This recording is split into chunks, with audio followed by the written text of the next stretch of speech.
Bonsoir, bienvenue sur After Sunday, l'émission qui débriefe le MotoGP. Évidemment, ce soir, on va parler du Grand Prix de France qui s'est tenu hier au Mans. Avec moi pour en parler, eh bien maintenant vous commencez à les connaître. Alexis Delis, bonsoir Alexis, ça va? Impeccable. Michel Turcot, tout va bien? Ça va bien. Rentré, séché du Mans.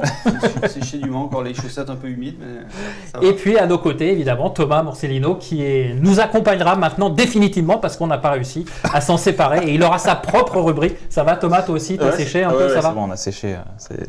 C'était bien pluvieux ce week-end. D'accord. Alors, au sommaire de cette émission, eh bien, comme d'habitude, vous le savez, on aura l'image du Grand Prix. Ensuite, eh bien, Michel débriefera le Grand Prix de France avec les faits marquants de ce Grand Prix. On aura aussi un invité en la personne d'Éric Deseine aujourd'hui, le président de Yamaha Europe. Alexis nous parlera de sa chronique où on reviendra sur le Moto 2, le Moto 3, mais pas que. Et ensuite, eh bien, on parlera du jeu concours et de vos pronostics à ce sujet. Malheureusement pour le casque Shoei d'Alex Marquez Replica, eh bien, il n'y a eu aucune bonne réponse. Donc, le casque, on le garde et on le remettra en jeu pour un prochain Grand Prix. Voilà, allez. Alexis, par contre, toi, tu as des cadeaux parce que ça nous concerne pour cette émission. Voilà, les meilleures questions qu'on va prendre aujourd'hui pour nos internautes. Deux petits jeux MotoGP 21 sur PlayStation et Xbox à gagner. Donc, n'hésitez pas. Bah voilà, je vous rappelle qu'on est en direct sur les plateformes Facebook de Motostation, de Motojournal, de Motorevue et de Sans Concession. Donc, n'hésitez pas,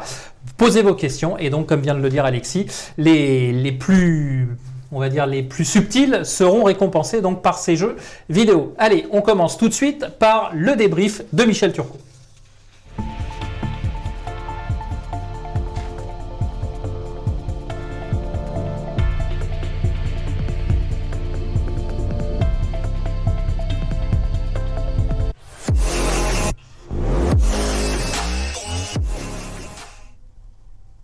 Voilà donc le débrief, Michel. Donc le débrief, ça commence toujours par l'image de ce Grand Prix, Michel. Et donc l'image, c'est quoi? J'ai peur que ce soit la pluie. Ah bon? La pluie, le vent, la tempête.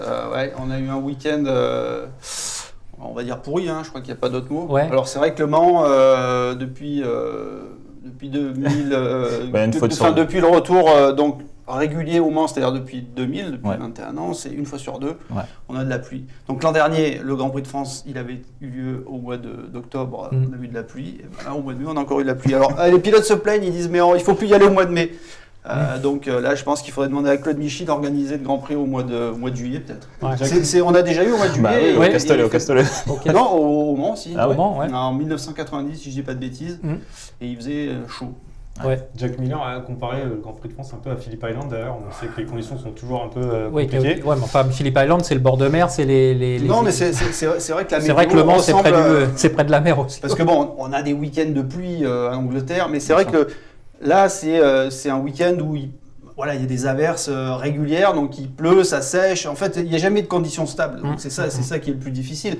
Parce que les pilotes, nerveusement, c'est hyper compliqué de prendre la piste, d'avoir toujours une trace d'humidité, une radée qui tombe. Voilà, donc pour travailler la mise au point, pour préparer la course, c'est quasiment impossible. Ouais. Et donc la course, on a eu une course flag to flag. Ouais, alors flag to flag, ça veut dire quoi, Thomas? C'est un débat qu'on a eu ce week-end avec Michel et d'autres. Alors pour moi, flag to flag, déjà, il y a deux possibilités. Pour moi, course flag to flag, c'est une course déclarée sèche. Donc on lance la course sur le sec.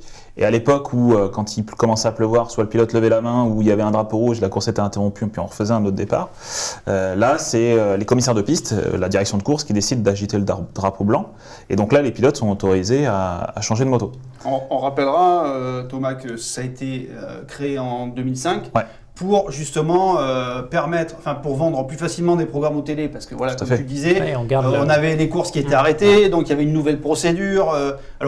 Pendant un moment, on ajoutait les temps de la première manche à la deuxième. Après, finalement, la course, elle avait plus lieu que sur 10 tours, voire 4 si la course avait été arrêtée vers la fin. Enfin, c'était un peu, c'est vrai, n'importe quoi et compliqué finalement. Là, l'avantage, ça cadenasse la durée en fait. Voilà, le format, il est là. On sait que le départ, il est à 14h et il arriverait à 15h. C'est fini. C'est terminé, quoi. La petite anecdote, le Grand Prix d'Italie 2004, c'est la plus courte course de l'histoire. avec 6 tours, je crois, disputés. Magnifique d'ailleurs, un baston de mémoire avec C'est ça. les 3 Italiens, C'est ça. Yajic et Pirossi Rossi. Ouais, exactement. Et donc du coup, bah voilà, comme tu disais, donc drapeau blanc HJT, les pilotes sont autorisés à changer de machine, donc ils peuvent ne pas le faire, et ils peuvent le faire. C'est à l'appréciation du pilote. Voilà, après tu décides ou pas. Et après, tu as une autre configuration, donc là c'est ça qui est où moi je n'appelle pas ça forcément flag to flag, c'est quand la course est lancée sur le mouillé.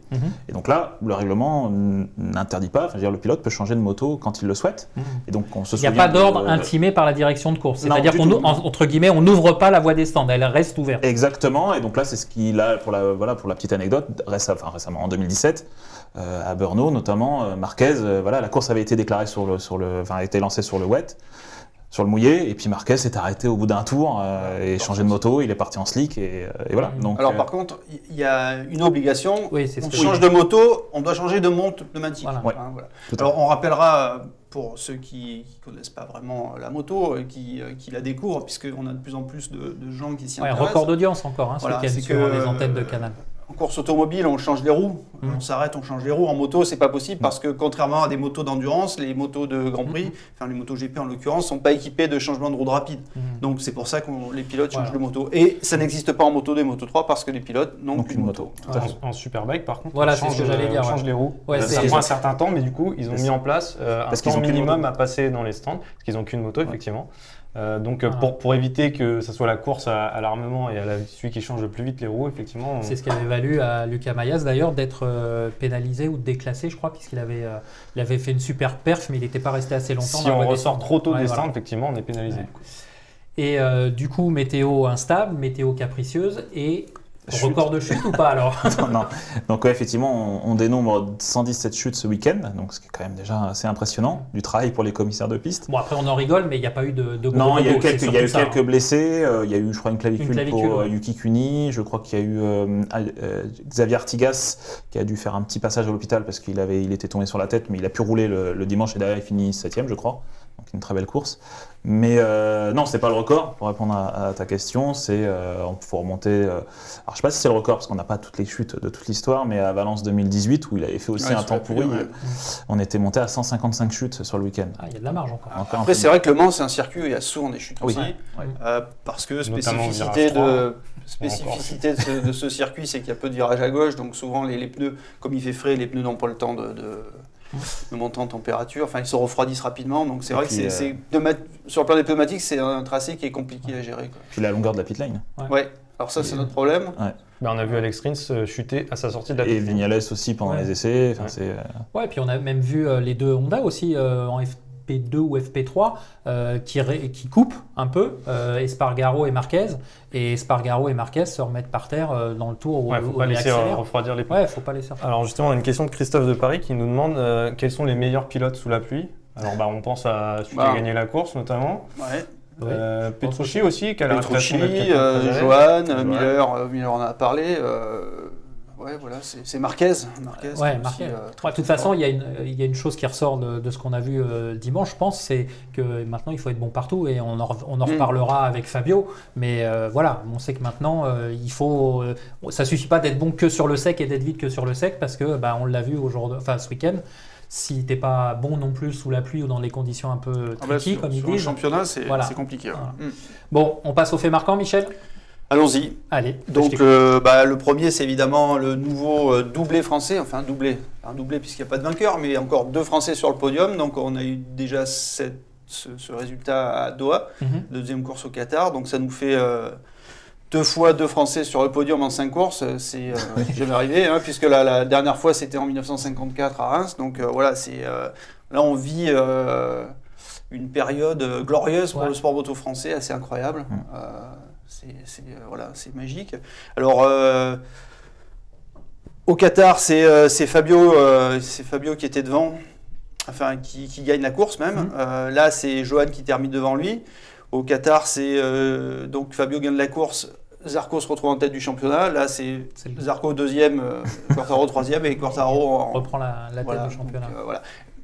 Johan regrettait hier de ne pas pouvoir avoir pu chanter la Marseillaise. Et Jack Miller a dit mais tu aurais dû chanter avec moi l'hymne australien. Ouais. Ça c'est pour la petite histoire. Ouais, et puis, Johan, alors volontairement, on ne va pas trop parler de Fabio pendant cette chronique parce qu'évidemment, derrière, on aura notre invité Eric Dessen, donc le directeur de Yamaha Europe, et on reparlera plus largement, évidemment, avec la présence d'Eric, de Yamaha et de Fabio. Johan, par contre, ça, j'aimerais bien que tu nous l'expliques, Michel.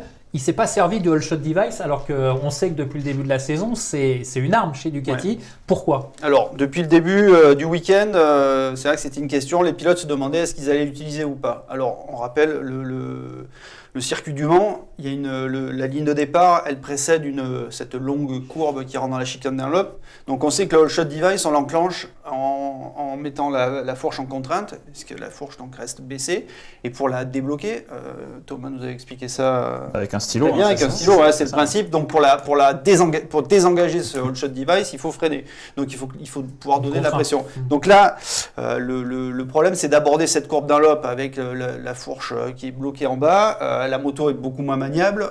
Et est-ce que les pilotes redoutaient de ne pas pouvoir désengager correctement ce système au freinage de la chicane Dunlop. Donc on sait que en plus c'est une chicane dans les premiers tours où c'est souvent un peu tricky. Ouais. Et là, voilà, la course a eu lieu, le départ était donné sur le sec, mais enfin la piste n'était pas quand même super. Quoi. Il n'y avait plus avant, c'était séchant encore. Donc Johan a pris le parti de ne pas l'utiliser, de jouer la sécurité. Donc en plus, il part pas comme il part pas très bien, il part pas lui-même. Hein. Voilà, comme une Ducati doit normalement démarrer.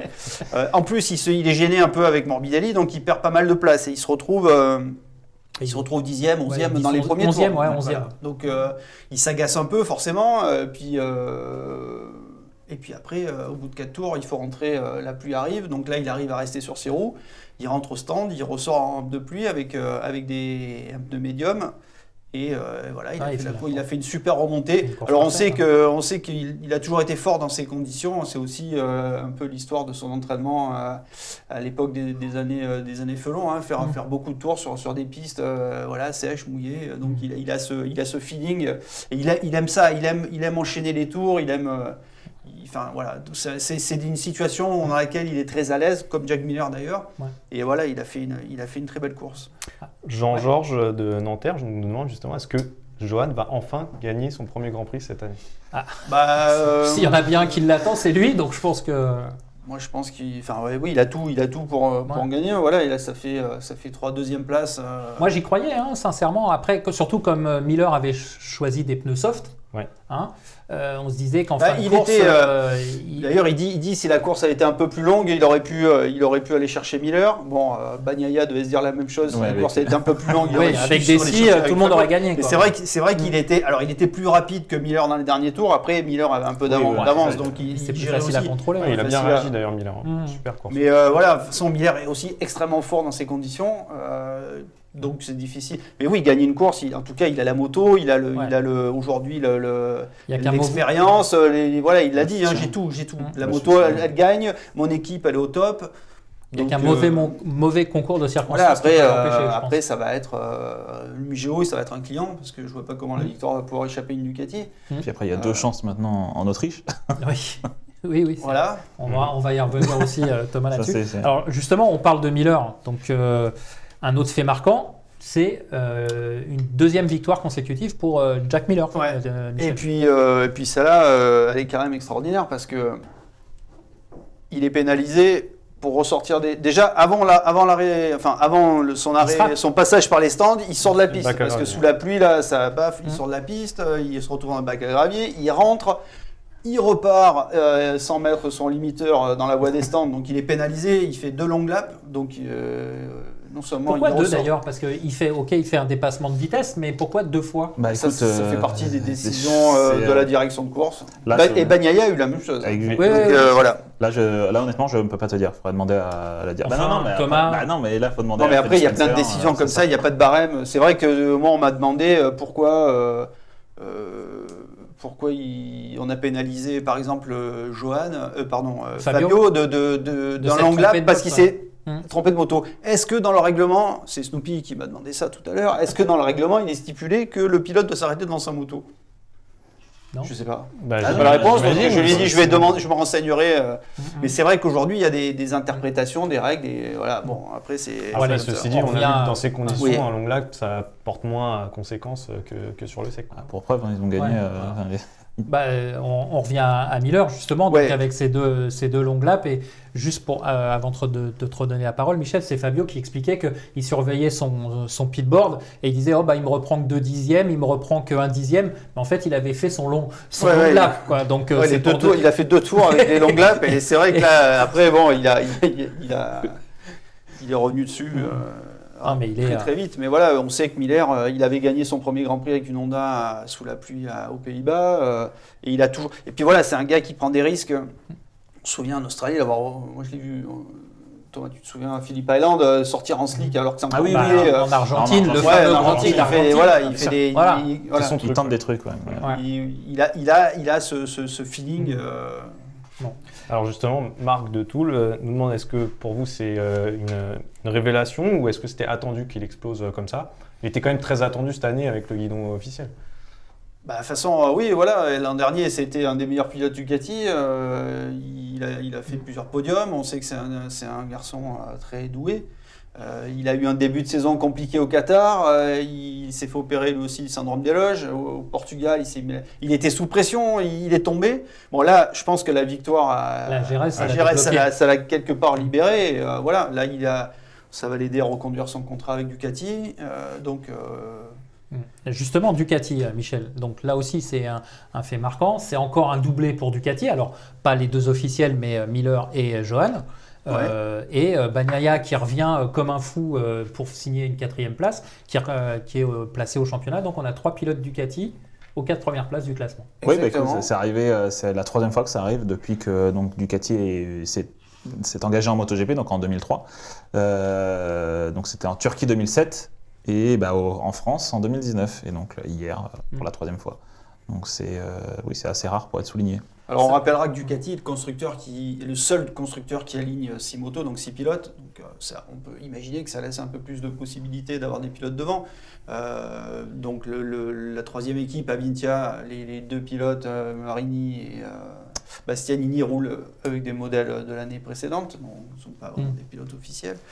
Mais voilà, ils ont choisi des pilotes. Alors, Dall'Igna est très très satisfait, très content. D'ailleurs, il a encore dit, cette année, on a 2 super pilotes, parce que bon, on sait qu'il y a eu Dovizioso a claqué la porte, Petrucci est parti fâché parce que il a senti qu'on lui faisait jamais confiance. Ouais, Donc, lui donnait pas et les clés, ouais. ce choix de Miller et Bagnaia qui était critiqué en début d'année, parce que C'était quand même un pari. C'était quand même un vrai pari. C'était un pari, et là, bon, ben voilà, on voit que les deux, ils sont performants, ils sont dans le coup, et c'est vrai que c'est un pari gagnant pour Dall'Igna, quoi. Et en tout cas, la moto, elle est performante sur le sec, sous la pluie, sur le séchant, à Jerez, au Qatar, enfin sur des circuits différents. Donc on peut imaginer. Et la prochaine course au Mugello, vu la vitesse de pointe de la machine, là, ça risque de. C'est surtout quand on avait dit à Jerez, c'était pas forcément une piste pour les Ducati. Et finalement, ils font leur doublé là. Et là, on rappellera que c'est désormais la plus homogène du plateau. La première victoire Ducati au Mans, c'était l'année dernière. Ouais. Oui. Petrucci sous la pluie. Tout à fait. Donc ils n'avaient jamais gagné. Les podiums, il y avait eu 2 podiums de Rossi, encore une fois sous la pluie, parce qu'on sait, jusqu'à présent, cette moto, elle s'en sortait sur au Mans sous la pluie, parce que c'est une machine qui était très stable au freinage. Donc c'était son point fort. Donc c'est vrai que ça a aidé sous la pluie. Mais là, voilà, elle est performante dans toutes les conditions, quoi. Bon. Il y aura normalement une Ducati de plus au Mugello en plus avec Pirot. Ouais. Donc, est-ce que, je te disais, Michel, est-ce que c'est la moto finalement la plus homogène maintenant, celle qu'on a décrite pendant des années comme étant la plus compliquée? Est-ce qu'aujourd'hui, ça serait la plus homogène? La plus homogène, je pense pas. Moi, je resterais à penser que c'est Yamaha. Mais chez Yamaha, il y a, enfin, on en parlera après, plus tard, mais c'est vrai que pour moi, il y a aujourd'hui un problème de pilote, quoi. D'accord. On passe à un autre fait marquant. Marquez en tête d'un Grand Prix, on n'avait pas vu ça donc depuis son 2019. accident à Jerez. Sincèrement, moi ça m'a fait plaisir par rapport à tout ce qu'il a vécu, de le revoir comme ça, même en FP3 si je dis pas de bêtises, ou FP2, il est en tête. Oui, non mais voilà, c'est extraordinaire. Après, on sent que c'est super difficile pour lui. On a vu encore, il était effondré à l'arrivée, quoi. Effondré, il s'en est voulu de sa deuxième chute. Il a pêché par orgueil un peu, voilà. J'ai fait une erreur. pas par orgueil, il dit qu'il n'était pas assez concentré. Il était tellement concentré à ce qu'il faisait, enfin, il était tellement préoccupé de son pilotage, de savoir comment il se plaçait sur la moto, essayer de se faire évoluer. Il dit finalement, j'ai pas analysé l'état de la piste et j'ai fait une connerie. Ouais. Voilà. Donc 2 chutes. C'est beaucoup. Mais bon, il est là. Après, voilà, on sent que son bras... D'ailleurs, on le voit, hein, quand il tombe, il a du mal à relever sa moto. Il peut même pas la relever, en fait. Hein. Donc, en fait, clairement, son bras récupère hyper lentement. Physiquement, il dit que ça progresse hyper lentement. Donc, il a reparlé de sa première intervention sur les ligaments, on se souvient. Parce que, bon, avec son épaule. Il y a un pilote qui tombe beaucoup. Ses épaules ont souffert, il a été opéré, les ligaments sont abîmés. Un nerf, dernière opération de l'épaule, des ligaments, un nerf avait été touché. Là, il a eu encore 3 opérations sur ce bras-là. Donc c'est vrai que physiquement, il a atteint, je pense, assez profondément, quoi. Et c'est compliqué de revenir. Donc là, je pense que quelque part, il s'était imaginé revenir, à partir du moment où il allait être autorisé à remonter sur sa moto, de revenir beaucoup plus vite, en tout cas de récupérer plus vite. Et là, c'est difficile. Est-ce qu'au Mugello, où il y a effectivement les vitesses très dures, les chicanes qui sont hyper rapides, est-ce que ça va être compliqué pour lui, tu penses ? Je pense que ça va être difficile. Et puis la Honda, ça reste la Honda. Ça reste une moto qui est compliquée, qui convient peut-être un peu moins que la moto qu'il utilisait l'an dernier. On peut parler de l'an dernier puisque ça s'est arrêté avant la fin du premier Grand Prix. Mais en tout cas, c'est une moto qui est toujours surpilotée. Et là, il peut plus le faire. Son pilotage, il peut plus l'utiliser. Donc là, il espérait justement profiter de la pluie. Et c'est aussi un peu pour ça qu'il s'est enflammé, parce qu'il s'est dit, là, j'ai les conditions, je sais que je peux faire quelque chose. Finalement, il a fait une connerie. Mais voilà, c'est vraiment, il est dans une situation difficile. Et psychologiquement, enfin, moi, je le trouve quand même assez affecté, quoi. Touché, d'accord. Il faudra attendre le Sachsenring, du coup. Ouais. Au niveau des autres faits marquants, on parlait un petit peu de Honda, mais est-ce que tu es d'accord avec moi en mettant Honda, KTM, Suzuki, en disant est-ce qu'ils n'ont pas déjà un peu perdu leur titre et en tout cas perdu le championnat ? Bah là, je pense que clairement, on va pas enterrer encore Mir, parce qu'il il a 49 points et il a 31 points de retard sur Fabio. Donc oui, ça on va pas l'enterrer, mais c'est vrai que l'an dernier, il jouait placé et ça lui a réussi à la fin parce que Fabio s'est effondré. Donc là, il a affaire à des clients qui sont non seulement plus réguliers, mais en plus qui sont plus performants. Donc Suzuki, là, ça va être compliqué de conserver le titre. KTM, on les imaginait, enfin en tout cas, Oliveira s'imaginait candidat au titre. Il est loin, il est très, très loin. 20e. Il a 9 points. Voilà. Même donc aussi, d'ailleurs. La Petrucci a fait 5e. Voilà, Binder avait fait 5 au Portugal. Là, c'est ça. un nouveau top 5. En Espagne, je sais plus. Ouais, c'est régulier. Parce qu'il a profité de la pluie. On parlait des pilotes rapides sous la pluie. Petrucci en a un. Il avait gagné sous la pluie avec la Ducati l'an dernier. Donc, mais c'est vrai que la KTM, ceux qui avaient imaginé après ces excellents résultats de la saison passée qu'elle serait dans le coup pour jouer le titre, bon là je crois que on va falloir attendre encore un peu. Quant à Honda, là sans Marquez, de toute façon c'est perdu. Donc c'est vrai qu'aujourd'hui le titre, ça va être plus un duel. Même si encore une fois on n'est qu'au premier quart de la saison, on peut déjà annoncer qu'on aura un duel Ducati-Yamaha et même je dirais un duel Ducati-Quartararo, quoi. Ouais. Et puis pour conclure un petit peu ce débrief, Michel, on va dire que ce Grand Prix de France a quelque part fait aussi le bon résultat de Tech 3 parce que ça faisait un petit moment qu'on ne les avait pas vus. 5 Petrucci, 9 les Quena, c'est ça.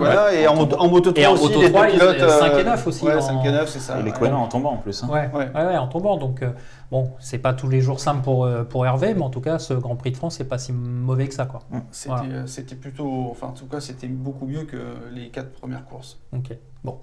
On va continuer évidemment à débriefer ce Grand Prix. On va donner la parole à Thomas parce que c'est l'instant stat.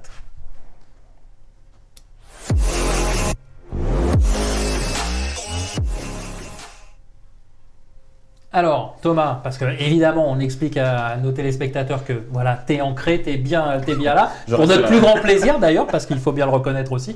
Les stats de ce Grand Prix de France, quelles sont-elles ?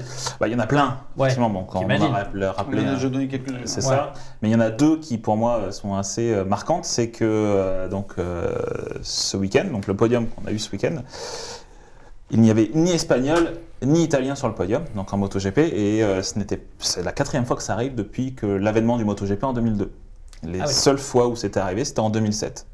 Donc, et à chaque fois que ça arrive, c'est toujours un Australien qui gagne. C'était soit Casey Stoner, soit Jack Miller hier. Donc voilà, c'est quand même assez remarquable. Et donc là, on voit que l'Espagne ne domine plus et l'Italie ne domine plus, entre guillemets, comme par le passé. Et après, le pendant de cette statistique, c'est qu'en fait, on a 2 courses consécutives, donc en Espagne et en France, où il n'y a aucun Espagnol sur le podium. Et ça, pour remonter à la dernière fois, il faut remonter à 2011, encore une fois avec Stoner notamment. Et pour retrouver 3 courses consécutives, donc on peut imaginer peut-être en Italie, on ne sait pas, 3 courses consécutives sans Espagnol sur le podium, mais là, il faut remonter à 2007, encore une fois. Donc voilà, c'est quand même assez intéressant. Et ceux qui disent que, par exemple, on a affaire à une mafia espagnole, on voit peut-être qu'il y a un tournant. Ouais. Après, je pense que c'est un petit passage de l'histoire, parce que quand on voit, si on regarde un peu le Moto 2, le Moto 3, Oui, avec ce qui arrive. là, il y a entre Raúl Fernandez Ils ont des et Pedro munitions Acosta, là, il y a... Ils sont des munitions. Contrairement à nous, Français. Puis même en MotoGP, en termes de représentants sur la grille, Bien sûr. si tu additionnes les deux, ils ont la moitié de la grille déjà, en deux nations. C'est sûr. Mais c'est pour Ouais, ça que d'où c'est la performance en plus C'est ça. remarquable, puisque s'ils font 50% du plateau et qu'ils ne sont pas sur le podium. Exactement. Mais encore une fois, on voit que sans Marquez, voilà. L'arbre qui cache la forêt. C'est ça. Non, mais après, voilà, comme la contre-performance des Suzuki n'aide pas non plus, parce que du coup, tu as 2 Espagnols qui ne marquent aucun point hier, et donc du coup, ça n'aide encore moins.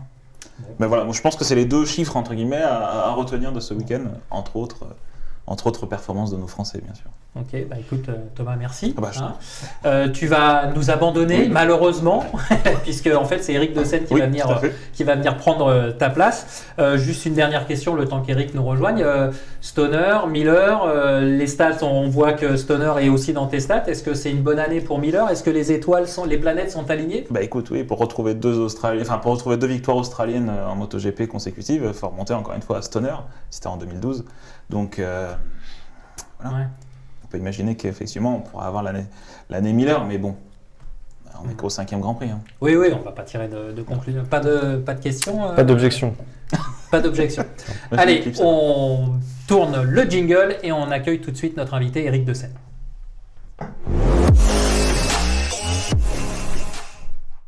Vous le voyez, il est en train de s'installer, c'est bien du direct. Bonsoir Eric. Oui, bonsoir. Tu vas bien? Très bien. Voilà, on va se tutoyer, on va pas se mentir. Hein, Oui. voilà, hein. On se connaît. On va se trahir sinon. Voilà, on se connaît depuis suffisamment longtemps. Et puis Eric, en tout cas merci parce que tu descends de l'avion parce que tu étais ce week-end, enfin depuis la semaine dernière en Andalousie pour un rallye tout-terrain que tu as effectué en SSV, c'est ça, pour développer le produit, on va dire. Oui, c'est le partage de 2 convictions. La première, c'est qu'on ne vend bien que ce qu'on comprend bien. Et je trouve que c'est extrêmement important de tout le temps toucher le produit, d'aller rouler, de se mettre dans les conditions d'usage, de pratique. Et puis, par ailleurs, moi, une petite course de temps en temps, ça ne me fait pas de mal. Donc, j'ai vécu 5 journées formidables avec à la fois du shakedown, de la préparation, du réglage et ensuite dérouler la course. Où, sincèrement, moi, j'ai que des coups à prendre parce que quand tout se passe bien, on te dit « mais pourquoi les autres font pas comme toi ?» Ouais, tu leur demanderas. Et puis, il faut quand même avoir conscience qu'à tout moment, ça peut mal se passer. Et là, tu es sûr que tu te prends la moitié du monde sur la tête. Justement, ça fait pas peur aux dirigeants Yamaha Mais je leur dis jamais, moi. D'accord. Il le découvre après. Oui, il le découvre après. A posteriori. Non, j'assume pleinement et je reste convaincu. Et donc, vraiment, je joue le jeu complètement. C'est-à-dire que je roule pour essayer de faire un résultat, en respectant le matériel, en me disant si j'étais client, tu casses, tu payes, donc tu fais gaffe. Et donc je suis content parce que ça fait maintenant 4 ans, 5 ans que je fais au moins 1 ou 2 rallyes par an, et je touche du bois, encore jamais ni cassé de voiture, ni rien. La voiture, elle est bien à l'arrivée, et elle est bien née. Pourvu que ça dure. Bon, mais vas-y. Et avant de reparler du MotoGP, juste une petite question, Yamaha sur l'Andalousie, non? Non, je pense que d'abord, on n'avait rien à y gagner. On a fait un Dakar détestable, où on a eu beaucoup de problèmes techniques, et pas un problème technique qui aurait été compréhensible. Donc c'était que des mix d'erreurs humaines qui ont amené une casse, parce qu'il y a eu aussi des erreurs humaines, c'est aussi l'enjeu du Dakar. Et en fait, il y avait vraiment une reprise en main nécessaire, à la fois dans la clarté de l'organisation, les responsabilités attachées à chacun, les processus de validation. Et voilà, donc on s'est attaché à ça au cours des derniers mois. On a beaucoup travaillé sur la moto dans un sens de fiabilité et de performance. J'ai demandé à Alexandre Kowalski de travailler avec Michele Rinaldi sur le développement technique de la motorisation, du moteur. On a vu des choses et voilà. Et donc la moto va bientôt être prête. Et à partir de là, on va courir le plus possible à partir du mois de juillet pour être prêt au Dakar. Parce que l'an passé, on a fait... La Covid nous a vraiment pénalisés. On n'a pas pu faire de courses d'entraînement. Et quand on va faire des tours pour faire des essais, c'est gentil, mais il n'y a que la course qui compte. Ouais. Et c'est pour ça d'ailleurs que j'ai fait moi, la course, parce qu'à un moment, si on n'est pas dedans, on n'est pas dedans. Et je suis quand même très fier, j'y croyais pas, hein, mais j'ai 4 points au championnat du monde, ce qui est quand même un truc de dingue. Vous l'aurez compris, ça fera un prétexte à Eric pour y retourner. Peut-être, non, mais parce que je me prends pas pour quelqu'un d'autre, mais je trouve que sur le clin d'œil, je trouvais ça incroyable. Donc, Bon, mais du coup, est-ce que tu as pu voir ce fabuleux Grand Prix de France? J'ai vu, non mais je connaissais le rendez-vous qui m'attendait, donc j'ai bien regardé les essais, et puis j'ai bien regardé la course. Absolument. Ouais. Bon, alors t'imagines qu'on a tout un tas de questions. Donc, Michel, tu ouvres le bal. Déjà, ton point de vue et comment tu as vécu cette belle course de Fabio, on redoutait tous quand on a vu la pluie. L'an dernier, on se souvient, il était en pole. Quand il s'est mis à pleuvoir, la course a été catastrophique. Et là, il nous a tous impressionnés. Et il était tellement heureux de lui-même. Et parce que je pense que ça lui donnait, en termes de confiance, hier, il a dit j'ai tellement appris ce week-end. On sent qu'il est prêt pour tout maintenant.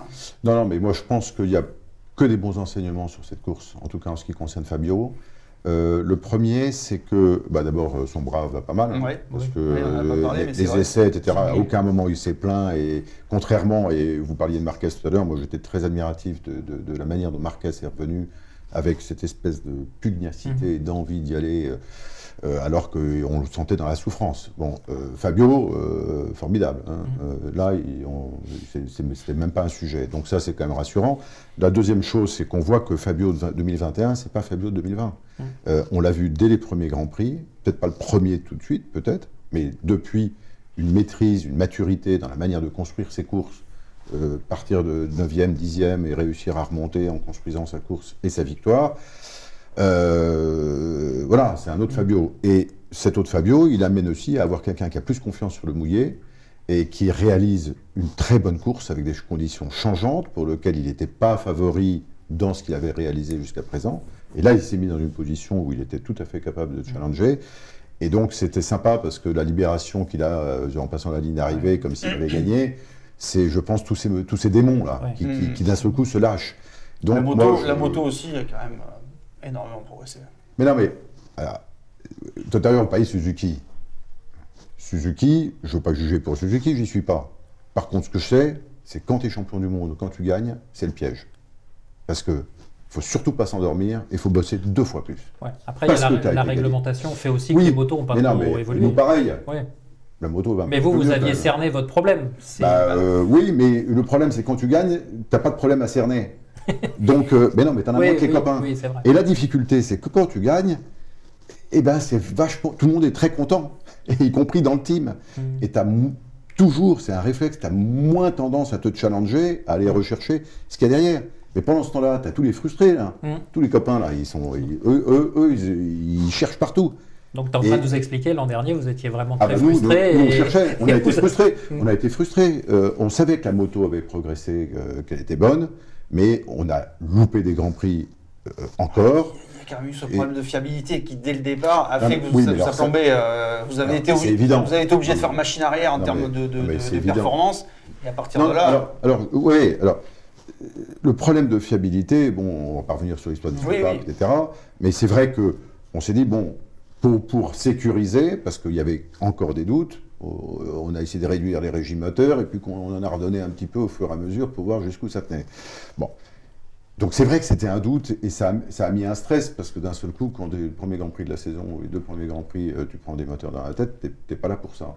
Donc ça a été évidemment un stress supplémentaire, mais au-delà de cela, je pense qu'on avait aussi, et il ne faut pas l'oublier, on était dans une transition d'ingénieurs.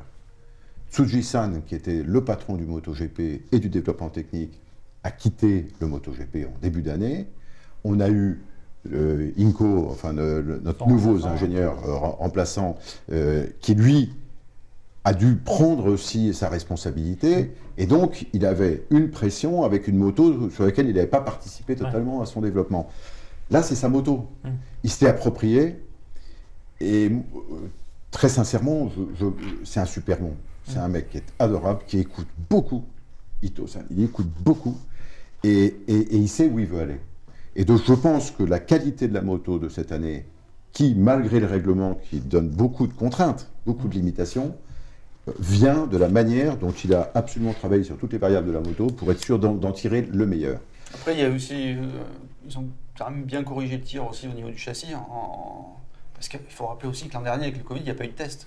Mais donc non, il y avait une nouvelle moto qui n'a pas pu... Absolument. Il y avait un test sur un circuit, il n'y avait eu que ça. Non, mais c'est sûr. Et pourquoi l'an passé, les Petronas, ou soi-disant les motos de l'année d'avant marchaient mieux? Parce qu'on avait tous les settings, on avait tous les réglages, et comme parfois, quand tu as une nouvelle moto sur laquelle tu n'as pas eu assez de recul dans les développements, ben celle d'avant, parce qu'on joue à 3 pouillères, la nouvelle moto, tu espères gagner 3 dixièmes au tour. Et là, il y avait quand même une différence de conception du moteur qui induisait l'utilisation d'un nouveau châssis, donc aussi l'an dernier, c'était pas possible de revenir à l'ancien châssis. Mais c'est sûr, mais c'est pour ça que je dirais que les motos de l'année d'avant étaient parfaitement connues, parfaitement réglées, et sur la nouvelle, il fallait découvrir, il fallait comprendre tout ça. Cette année, on vient quand même avec des bases.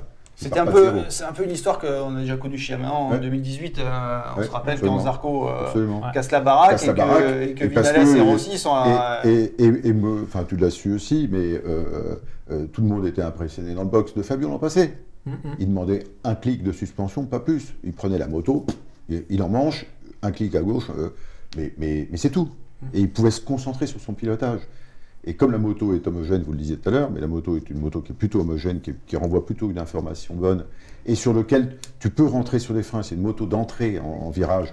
Et donc, par rapport à des jeunes pilotes qui viennent du Moto 2, c'est une moto qui est moins compliquée à comprendre et à aborder dans le domaine du MotoGP. Comment ça se passe? Est-ce que toi, tu es évidemment bien placé? Comment ça se passe en interne entre Fabio et Vignales, justement? Écoute, ce que j'en sais, parce que moi je suis comme beaucoup d'autres, je suis frustré de ne pas pouvoir aller sur le terrain, c'est très limité, les conditions Covid l'an passé faisaient qu'il fallait y aller le moins possible, et moi j'ai été refroidi parce que j'ai été pour soutenir nos pilotes en Superbike à Assen l'an passé, sur le premier Grand Prix qui redémarrait après le Covid.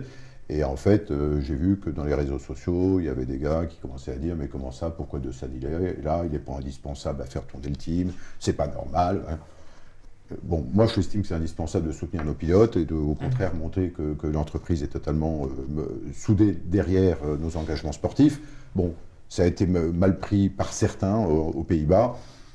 Je dis bon, allez, écrase, voilà, fais comme les copains, tu regardes derrière la télé. Et bon, voilà, donc, mais là, bon, cette année, j'espère que maintenant que ça va se libérer un peu, j'espère y retourner. Donc, tout ce qu'on prétexte avec Fabio. Oui, non, j'ai un bon prétexte, mais je n'ai pas besoin de prétexte. Mais je trouve que la cohabitation Maverick et Fabio elle est intéressante parce qu'elle est en train de démontrer que Maverick, il faut qu'il travaille sur lui. Pendant très longtemps, on a souvent dit c'est Rossi qui le domine, parce qu'on prête parfois à Rossi plein d'intentions qu'il n'a pas. Mais il a l'expérience, il a évidemment beaucoup de maturité. Mais Maverick, bon. Et puis cette année, Maverick, et on l'a vu sur les premiers Grands Prix, où il disait le minot, là, tu vas passer derrière. Je vais te montrer que c'est moi le vieux. Mais mentalement, il n'est pas à la hauteur. Et en fait, on voit qu'il a beaucoup de mal à le tenir. Il a fait illusion sur le premier Grand Prix. Et puis Fabio, lui, il a montré que par contre, rien à faire. Moi, je suis là et puis je vais chercher moi. Et d'un seul coup, Maverick, plus compliqué. Et malheureusement, d'un Grand Prix sur l'autre, s'il ne part pas en tête de la première ligne ou de la pole et que tout se passe bien, il va faire un passage à vide. Là, c'est ce qui s'est passé hier, parce qu'on rappellera qu'il part super bien sur le sec. Ils font les deux d'ailleurs. Quand il pleut, là, il s'est effondré. Et d'ailleurs, il reconnaît. Il a dit, voilà, là, d'un coup, je me suis dit que j'allais plus gagner la course. Et donc, il s'est démotivé.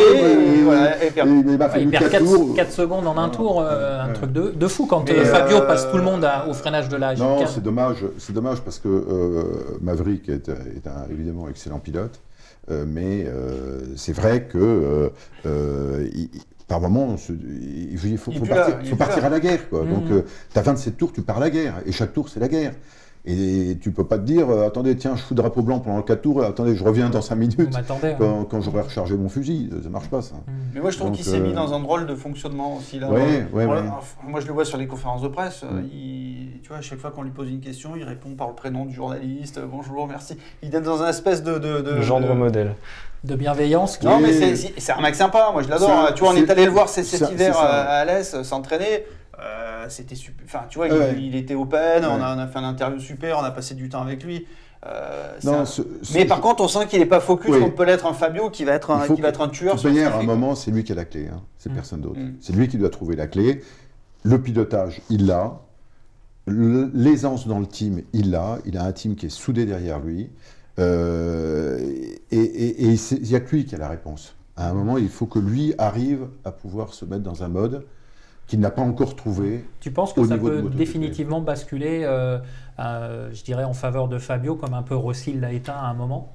Tu sais, là encore, le team, parce que ça fait un paquet d'années quand même, je le suis, a toujours été extrêmement intègre avec les deux pilotes. Oui, non, mais je parle pas de... Donc, je dirais que dans l'organisation du team, dans l'attention qui est portée aux pilotes, ils ont chacun leur attention, ils ont de la pleine confiance et ils ont plein soutien, comme l'avait Jorge Lorenzo à côté de Rossi.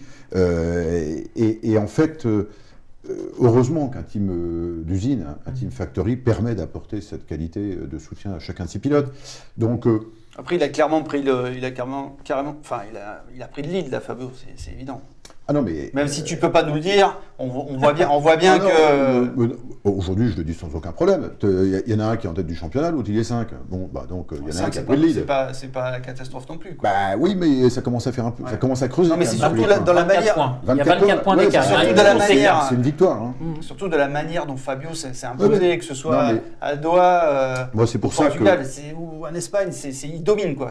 Non, mais c'est pour ça que moi je pense que Maverick doit trouver son point d'équilibre. Il a pensé peut-être que dès le début de saison, il pourrait imprimer pour une fois qu'il dominait. Il voit après 4 Grands Prix, 5 Grands Prix que c'est pas ça. Donc c'est lui qui doit trouver sa solution. Il a toutes les capacités, mais il faut qu'il les trouve. Et Fabio, il fait sa route. Et Fabio, il a passé un cap, lui. Lui, il a passé un cap.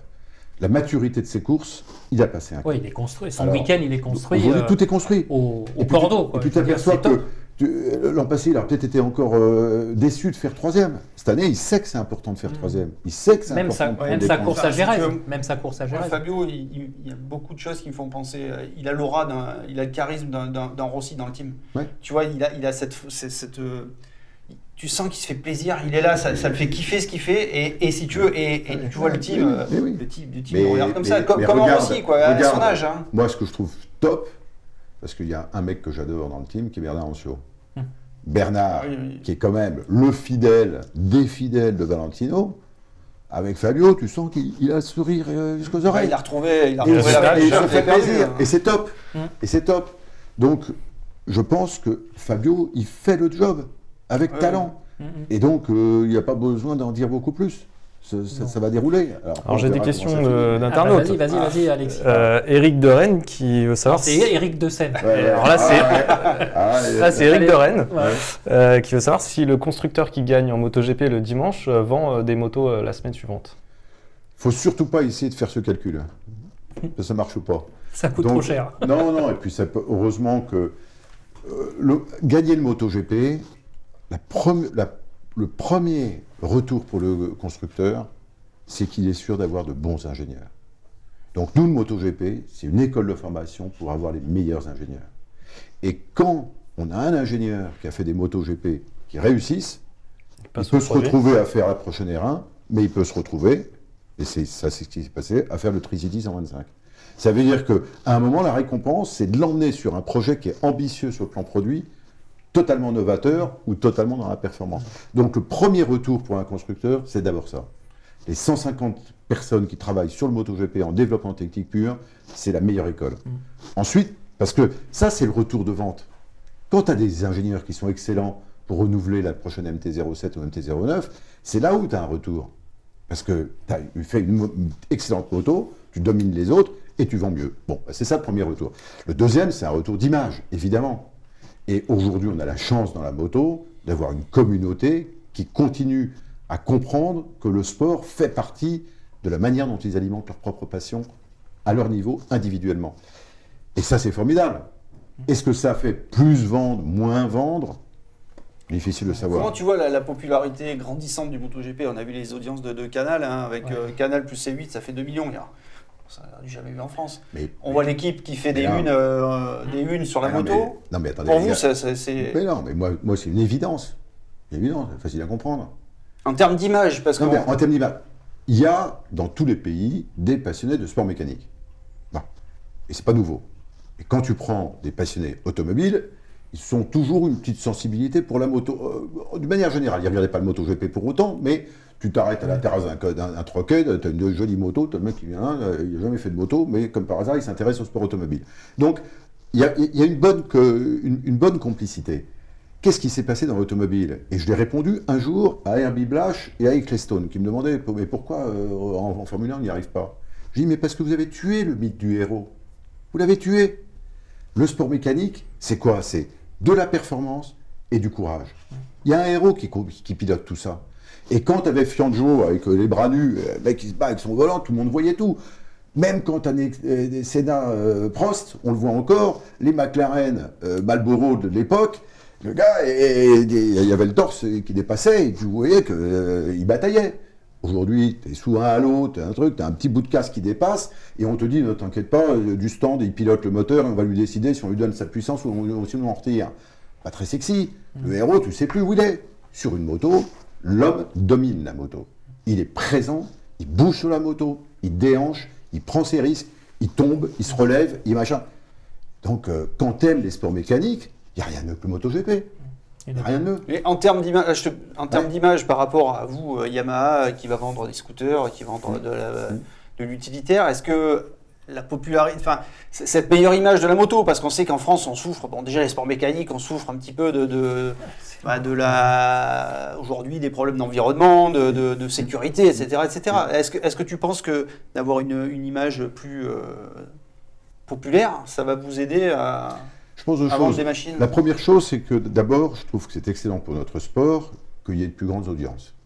C'est excellent de pouvoir avoir des unes sur l'équipe, sur les journaux télévisés ont encore un peu de mal. Bon, les grands généralistes, ça c'est un peu frustrant.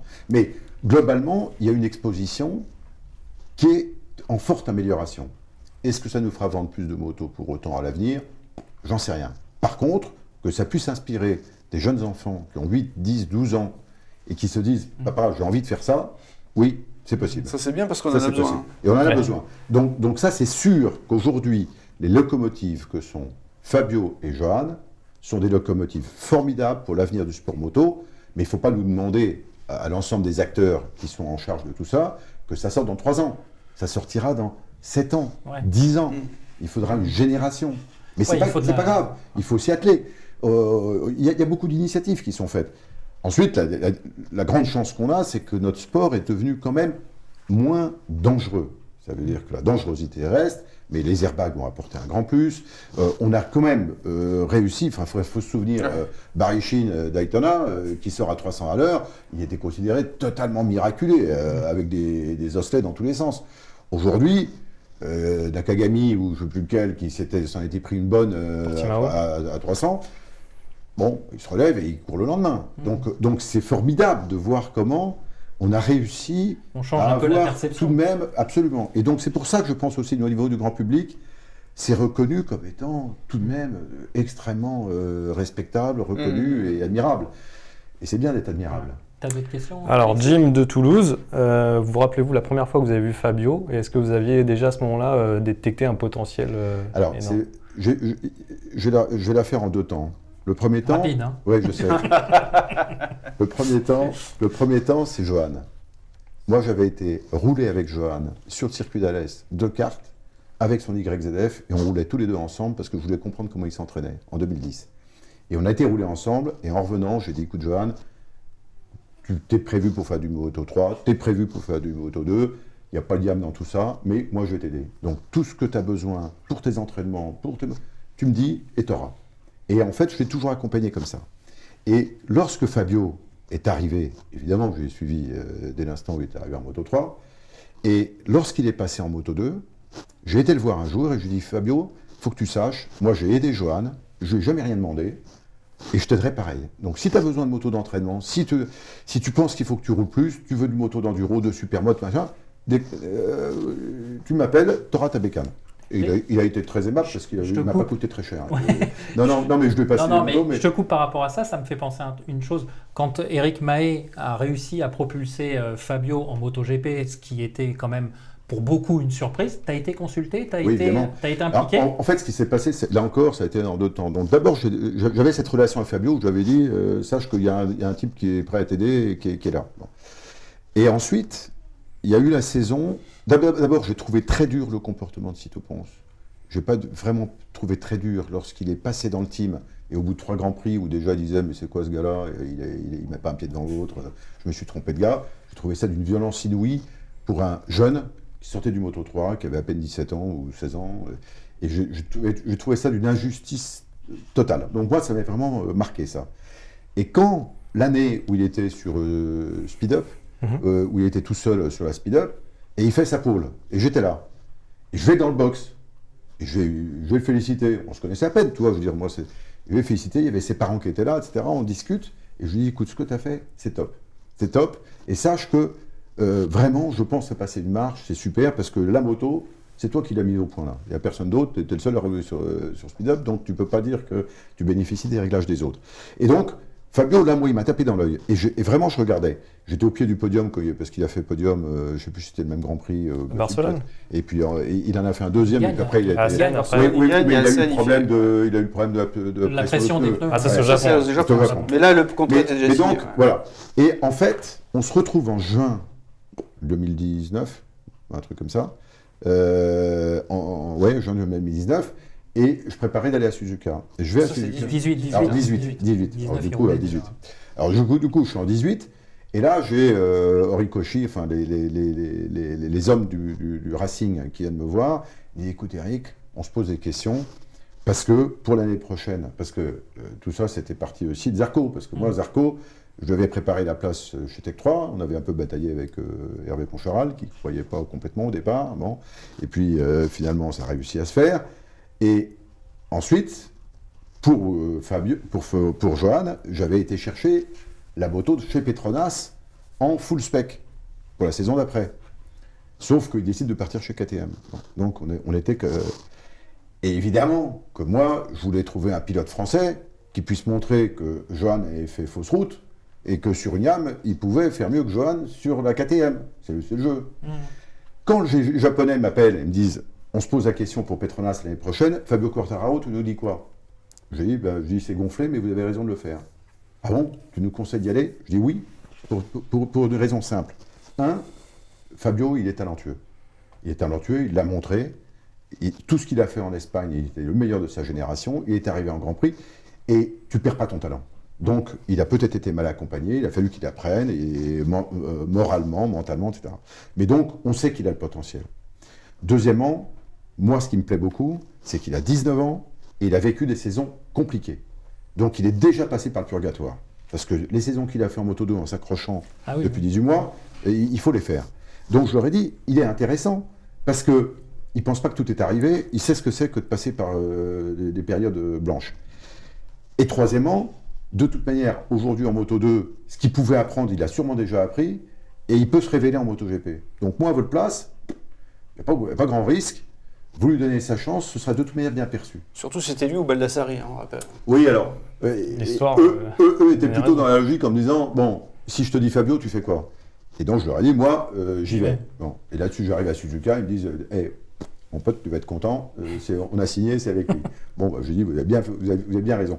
Et après, bon, alors je veux dire que je tremblotais un peu aux essais de Jerez de IRTA du mois de novembre, là, quand il a pris la moto. Là.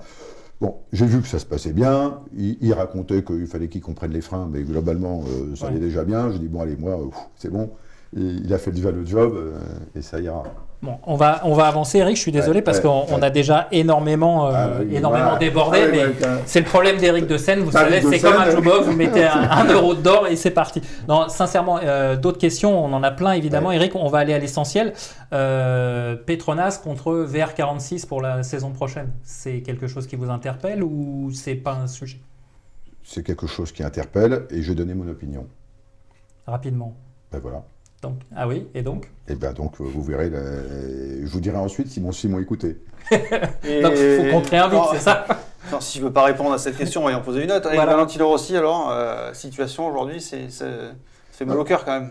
Non, mais Valentino, il est aujourd'hui dans une position où nous, on est respectueux de l'engagement moral qu'on avait vis-à-vis de lui, qui était que tant que tu as envie de continuer à courir, on saura te donner une moto. Après 2 ans, parce que ça, c'est quelque chose que personnellement je ressentais depuis 2 ans, il est chez Petronas et c'est très bien. Et d'ailleurs, je trouve qu'il moralement et dans son expression, il l'assume et il se plaint absolument pas. Il sait que la moto, elle va très bien et que simplement ça bataille devant. Je veux dire, c'est une guerre. Et voilà. Donc à un moment, il faut, c'est à chacun. Là, on sent qu'il est au bout quand même de l'histoire. Et ça, je pense qu'il l'a compris. Et donc, la décision lui appartient encore. Petronas l'a signé que pour 1 an. Donc, par contre, est-ce qu'on ne pourrait pas intervertir la moto de Rossi et celle de Morbidelli? Non, mais c'est un peu gonflé, mais... Non, mais... Ça n'a pas d'intérêt, surtout. Non, mais pour Morbidelli. Morbidelli, le temps qu'il s'adapte à une nouvelle moto, la saison sera finie. Et puis ça ne pourrait se faire que d'abord si Valentino le proposait et si le team trouvait que c'était une bonne idée. Et que Morbidelli pense qu'il a quelque chose à gagner. Parce que comme le dit Michel, c'est en pleine saison. Elle ne marche pas pareil. En pleine saison, se remettre sur une moto différente, c'est un pari. Par contre, ce que tu disais là il y a quelques instants, en fait, on perçoit que finalement Yamaha laisse Rossi faire, mais Yamaha n'aurait pas pris la décision de dire à un moment, Valentino, il faut qu'on arrête. Non, mais la décision, elle a été prise l'an passé. Et Jarvis était clair avec lui en lui disant, dans le Team Factory, c'est plus possible. Donc, dis-nous ce que tu veux.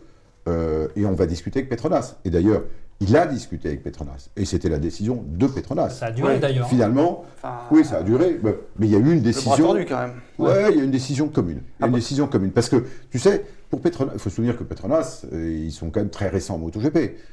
Récupérer Valentino Rossi, et même si ça doit être la dernière saison de Valentino Rossi, on verra. Mais si ça doit être la dernière saison, sur le plan marketing, sur le plan de l'image, pour Petronas, c'est super. C'est super. Donc, ils ont, je sais pas jusqu'où. D'ailleurs, je ne serais pas surpris qu'on ait 2 Grands Prix de Malaisie cette année, moi. Mais bon, je pense que Razali n'a qu'une envie, c'est de voir Rossi avec le t-shirt Petronas arriver à... C'est ça, c'est formidable. Donc moi, tout bien, Valentino, c'est un pilote, c'est une icône, c'est tout ce qu'on veut. Maintenant, il faut que Valentino assume de passer dans un autre rôle. Par contre, le choix est quand même cornélien pour Yamaha. Parce que d'un côté, VR46, c'est l'icône Rossi qui appartient quelque part à la famille Yamaha. Et de l'autre côté, on a Petronas qui a quand même été un sponsor. Qui a quand même, on a Morbidelli, vice-champion du monde. On a leur première année, on a Fabio qui est quand même meilleur rookie. Moi, je pense que... En termes de... Non, attendez.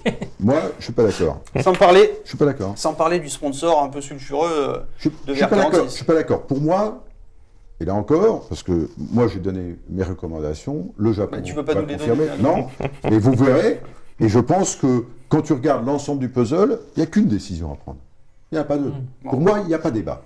Il n'y a pas débat. Tu penses que, admettons, sans vouloir te tirer des verres toi, du nez... tu mises Rossi, pilote dans son équipe avec son frère l'année prochaine sur Yamaha. Je mise de rien du tout. Vas-y, dis-le. En fait, tu veux dire que Yamaha n'a pas envie de prendre la décision de couper le cordon. Mais non, mais attention. Vous confondez 2 choses. Il y a un team qui s'appelle VR46 et il y a un homme qui s'appelle Valentino Rossi. D'ailleurs, il l'a dit sur une interview ce week-end. Et pour moi, je ne vois pas pourquoi il faut mélanger les deux. Ça fait bien longtemps que le team VR46 existe en Moto 3, en Moto 2, avec des marques qui ne sont pas Yamaha, et ça posait des problèmes à personne. Et bien, si VR46 veut faire du MotoGP, c'est sa responsabilité. Et si Yamaha veut continuer à entretenir une relation avec Valentino Rossi, c'est aussi sa responsabilité. Donc, chacun doit trouver sa place. Moi, je pense qu'il y a un scénario possible. Et en tout état de cause, et ça a toujours été mes décisions dans le sport, que ce soit en superbike ou en endurance, pour moi, le sport prime dans la décision. D'accord. Le résultat sportif prime. Ok. Avec ce que je vous ai dit, si vous n'êtes pas couillon, On vous allez comprendre. l'a bien entendu, le message est passé. Mais c'est ma pensée. On va- Moi, j'ai posé la question à Ali Jarvis, notamment par rapport à Aramco, le pétrolier saoudien, qui sera le sponsor De VR46. de VR46. Je me demandais Et là encore, si éthiquement ça pose un problème de s'associer avec ce genre de sponsor. Jarvis m'a dit non, mais enfin quelque part, non, l'argent n'a pas d'odeur. Alors, moi, On sent que vous n'êtes pas forcément d'accord là. Non, mais c'est pas ça. C'est que moi, je n'ai pas à intervenir sur le MotoGP en termes de responsabilité managériale et professionnelle. On me demande des conseils, je donne des conseils. Maintenant, la décision ne m'appartient pas. Par contre, je donne des conseils. Ouais. Et je peux juste vous dire un truc pour l'Arabie Saoudite, c'est que lorsque le Dakar a décidé d'aller en Arabie Saoudite, j'ai écrit à la FIM, j'ai écrit à ASO, et je leur ai dit, les gars, si vous faites que Arabie Saoudite, préparez-vous à ce que Yamaha se retire. D'accord. Je ne veux pas être la marque qui continue à entretenir une compétition qui soutienne un pays d'une façon aussi exclusive. Donc, sachez que moi, la montre, elle tourne. Hein. Pour nous aussi, elle tourne. Mais éternellement, on ne restera pas là si vous n'allez pas dans un autre pays. Eric, tu restes avec nous. On va redonner vite fait, très rapidement. Ta chronique, elle va être très amputée. Efficace. Donc, vas-y, fais vite, Alexis. Alors, la prochaine fois, tu dis, je voudrais une chronique Eric Dossen. Tu auras plus de temps. Non, mais simplement dire un mot des autres catégories, évidemment, qui ont eu lieu ce week-end au Mans. Le Moto 3, deuxième victoire de Sergio Garcia, la première cette saison, la première victoire de Gas, qui est, on le rappelle, une KTM rebadgée. Oui, parce que... Philippe Salach et Riccardo Rossi, premier podium en Grand Prix pour ces deux hommes. 3 pilotes d'ailleurs du podium qui sont dans leur 3e saison. Et puis Pedro Acosta, le leader du championnat, il a chuté, mais il est remonté, il a terminé 8e. Donc en fait, il augmente encore son avance de championnat. Il n'est pas sur le podium, mais voilà. il accroît son avance. Sur Sergio Garcia, qui est son nouveau dauphin. Moto 2. Le phénomène aussi du Moto 2, Raúl Fernandez, première pole sous la pluie, et puis le lendemain sur le sec, victoire devant son coéquipier Rémi Garner, doublé d'Aki Ayo. Voilà. Encore un Finlandais. Bezeki 3e et Tony Arbolino, superbe 4e. Lui aussi c'est un rookie, on en parle un peu moins que Raúl Fernandez, mais peut-être à suivre pour l'avenir. Voilà, belle 4e place de Tony Arbolino. Et Sam Lowe par contre, nouvelle chute, c'est dommage. Sam Lowe, il est passé à côté. Boulette. La chute parce qu'il emmène... Oui, il s'est accroché, je me rappelle. Oui, il emmène Xavier Vierge avec lui, donc ça rate un peu au garage vert. Moto I. Il y avait du Moto I, deuxième épreuve de la saison. Eric Granado, qu'on avait vu très rapide à Jerez, qui était tombé en course. Là, cette fois-ci, il a attendu dans le paquet et il attaque dans le dernier virage pour gagner.